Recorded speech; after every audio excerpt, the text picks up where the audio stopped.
अफगानिस्तान पर पाकिस्तान ने स्ट्राइक की खबर अफगानिस्तान पाकिस्तान के बीच टेंशन की भी और पाकिस्तान के हमलों की भारत ने निंदा की। और ये कोई पहली बार निंदा नहीं करा, इससे पिछली बार भी जब पाकिस्तान ने अफगानिस्तान पर हमला किया था तो भारत ने तब भी निंदा की थी। भारत के विदेश मंत्रालय ने बयान जारी करके पाकिस्तान के हमले को बिना किसी उकसावे के जानबूझकर किया गया हमला बताया। भारत ने कहा कि पाकिस्तान का अफगानिस्तान पर हमला क्षेत्रीय शांति और स्थिरता के लिए सीधा खतरा है, साथ ही यह अफगानिस्तान की संप्रभुता पर भी खतरा है। भारत ने कहा कि पाकिस्तान अपने आंतरिक मामलों से जनता का ध्यान भटकाने के लिए अफगानिस्तान को निशाना बना रहा है। आपको बता दें कि 28 जून को पाकिस्तानी एयरफोर्स के फाइटर जेट्स ने अफगानिस्तान के 3 इलाकों पर बम बरसाए, जिसमें 36 लोग मारे गए और 150 से ज्यादा लोग घायल बताए जा रहे हैं। अब जिस तरीके से बेकसूरों पर पाकिस्तान बार बार हमला कर रहा है, इस पर अफगानिस्तान को भारत का साथ मिल रहा है सचिन जी, और भारत को जहां अफगानिस्तान का साथ मिला, बेचैनी पाकिस्तान की बढ़ती है। निश्चित तौर पे देखिए, ये हालांकि पाकिस्तान ये कह रहा है कि तहरीक तालिबान पाकिस्तान जो है, जो वहां पे सीमावर्ती इलाकों में आतंकवादी गतिविधि की बात करता है, टीटीपी जी, उसके लोगों को जो पूर्वी अफगानिस्तान है वहां के प्रोविंस में वो उनका बेस है, शेल्टर है, ऐसी बातें करता है। लेकिन सबसे बड़ी बात आप देखिए, जो भी लोग मरे हैं क्लियरली फुटेज दिखा रहा है, वो सिविलियन मरे हैं, बच्चे मरे हैं उसमें।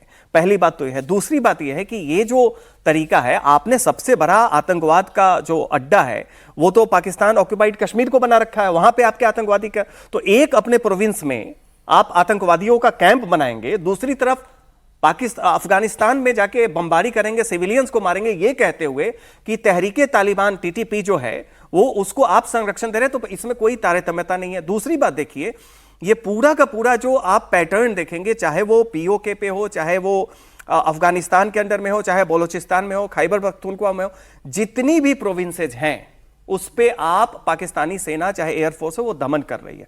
तालिबान के साथ जहां तक बात है, भारत तालिबान का कभी समर्थक नहीं रहा, लेकिन एक जो बातें अब आ रही हैं वहां पे तालिबान एक स्टेक होल्डर है, वो चाह रहा है कि वहां पे स्टेबिलिटी आए। वैसे तौर पे भारत अपने ह्यूमैनिटेरियन और बाकी एड्स को, बाकी रिकंस्ट्रक्शन के मामले में भी, और जो बॉर्डर एंड रोड ऑर्गेनाइजेशन के जो संयंत्र है वो सब जारी है, तो उसमें तालिबान, और देखिए हिस्टोरिकली अफगानिस्तान और भारत के संबंध काफी अच्छे रहे, हिस्टोरिकल रेफरेंस है। तो ये जो नई तस्वीर बदली है उसमें तालिबान का भी भारत के साथ जो एक प्रैग्मेटिक अंडरस्टैंडिंग है, ये पाकिस्तान को नहीं पच रहा है कि आपको पैदा हमने किया भारत के खिलाफ आतंकवाद फैलाने के लिए।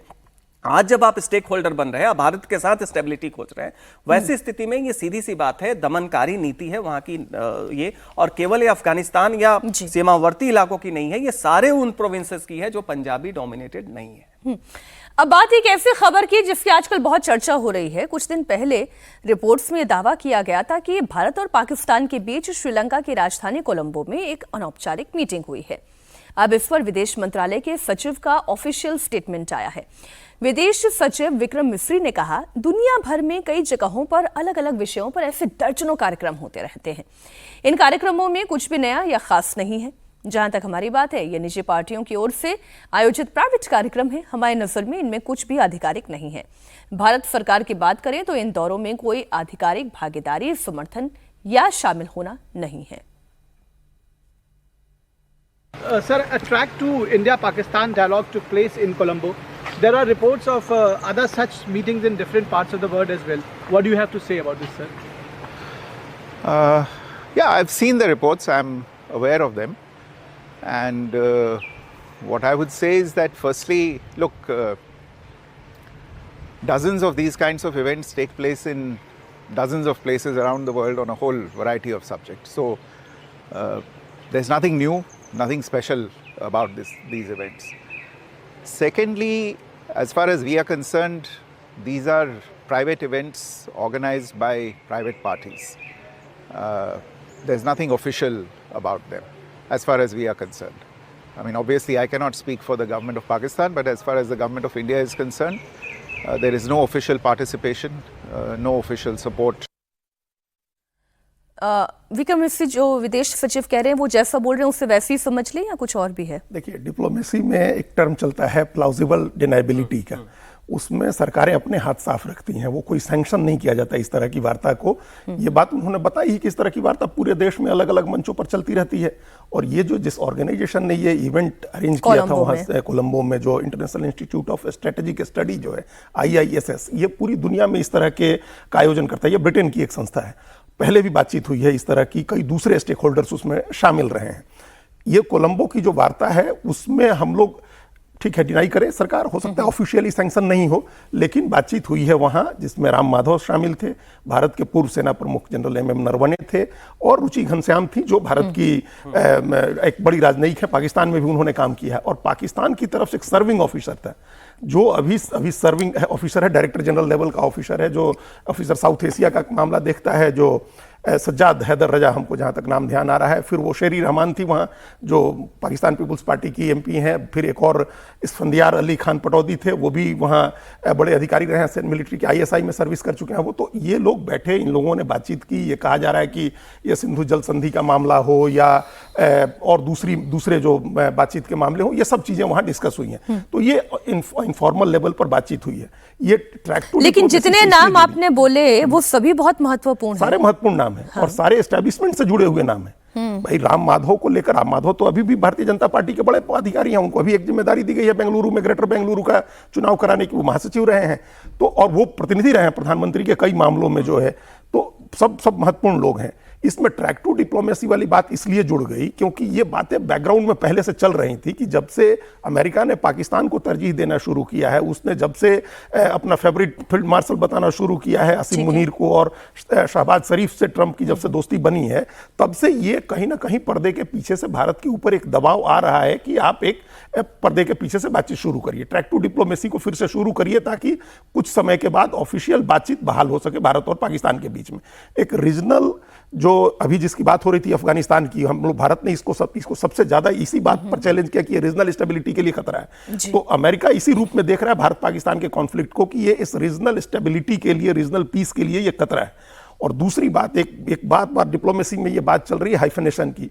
वापस से अमेरिका भारत पाकिस्तान के हाइफनेशन वाला मामला ले आया है। वो हाइफन लगा करके भारत पाकिस्तान एक सुर में बात कर रहा है। एक सुर में क्यों करेगा भारत पाकिस्तान? वो ये अमेरिका की एक स्ट्रेटजी है। और वो भारत, वहां के दो लोग भारत में आकर के कह के गए हैं कि हम भारत को अब इतनी बड़ी ताकत नहीं बनने देना चाहते हैं, न इकोनॉमिक ताकत, न मिलिट्री पावर की वो हमको चैलेंज कर सके या इस रीजन में एक बड़े ताकत के तौर पर उभर सके। ये अमेरिका के लोग कह के गए हैं, वहां के उप विदेश मंत्री और वहां के एक और सहायक विदेश मंत्री ये बात भारत में आकर के कह के गए। तो ये वो चाह रहा है रीजनल बैलेंस बने, इसके लिए वो चाह रहा है कि हम पाकिस्तान के साथ मिला। हालांकि जो ऑफिशियल स्टेटमेंट है विक्रम मिस्री का, वो उनका कहना यही है कि भारत की तरफ से ऐसा कोई इवेंट कराया नहीं गया और इस तरीके के इवेंट देश भर में और दुनिया भर में अलग अलग देशों के बीच में चलते रहते हैं। उसमें भारत की सरकार का अपना कोई से हो ऐसा जरूरी नहीं। इधर भारतीय सेना में अरुणाचल प्रदेश में चीनी घुसपैठ की खबरों का खंडन किया है। दरअसल कुछ दिन पहले अरुणाचल के ना आदिवासी समुदाय ने LFC के पास कथित चीनी घुसपैठ पर चिंता जताई थी। उनका दावा था कि PLA ने पिछले 6 सालों में उनके चारागाह, शिकार और खेती वाले इलाकों के बड़े हिस्से पर कब्जा कर लिया है। ना वेलफेयर सोसाइटी एक ज्ञापन भी सौंप चुकी थी। इसमें PLA के कब्जे का आरोप भी है। सेना ने इन खबरों को गलत और आधारहीन बताया। भारतीय सेना ने कहा कि यह रिपोर्ट गलत और बिना किसी आधार के है। तो घुसपैठ की खबर फेक है। LFC पर आर्मी का स्टेटमेंट आ चुका है। अरुणाचल पर चाइनीज लगातार झूठ फैला रहे हैं, इसमें भी कोई दो राय नहीं। और ये कोई पहला मसला भी नहीं है। सज्जन जी, राहुल गांधी तो इसी अरुणाचल की तरफ वाले मसले को न जाने कितनी बार उठा चुके हैं, लेकिन केवल उनके दावे थे, उसके कोई सबूत सामने नहीं थे। नहीं, देखिए होता क्या है कि बहुत सारे जो अनमैन्ड एरियाज हैं वहाँ पे, अरुणाचल का हो, लद्दाख का हो, जहाँ पे जो आउटपोस्ट होती है वो लोग अक्सर गश्ती करते हैं। और गश्ती करने में कई बार तो ये होता है कि आप 10 मीटर बढ़ गए और उधर से 10 मीटर बढ़ गए, फिर कभी होता है पीछे भी आते हैं, वैसी वाली स्थिति होती है। वैसे में एक बड़ा एरिया कैप्चर हो गया है, ये बात आर्मी जब डिनाई कर रही है तो उसको विश्वास करना चाहिए। लेकिन साथ ही साथ थोड़ा बहुत कुछ 1 मीटर आगे पीछे ये भारत वाले लोग भी उधर जाते हैं तो उधर चाइना की तरफ से ये बातें आती हैं कि आपके, और उसमें एक वो कॉन्फ्लिक्ट रिजोल्यूशन मैकेनिज्म ये है कि सैनिकों के स्तर पे एक वार्ता होती है, अफसर्स के लेवल पर रिजॉल्व होता है। तो एक बड़े तौर पे ये कोई ऐसी घटना हुई है तो आर्मी का इस तरीके से आना एक क्रेडिबल स्टेटमेंट है। आधारहीन खबरें हैं ये, इसका कोई आधार नहीं है, ये सेना की तरफ से स्पष्ट किया गया है।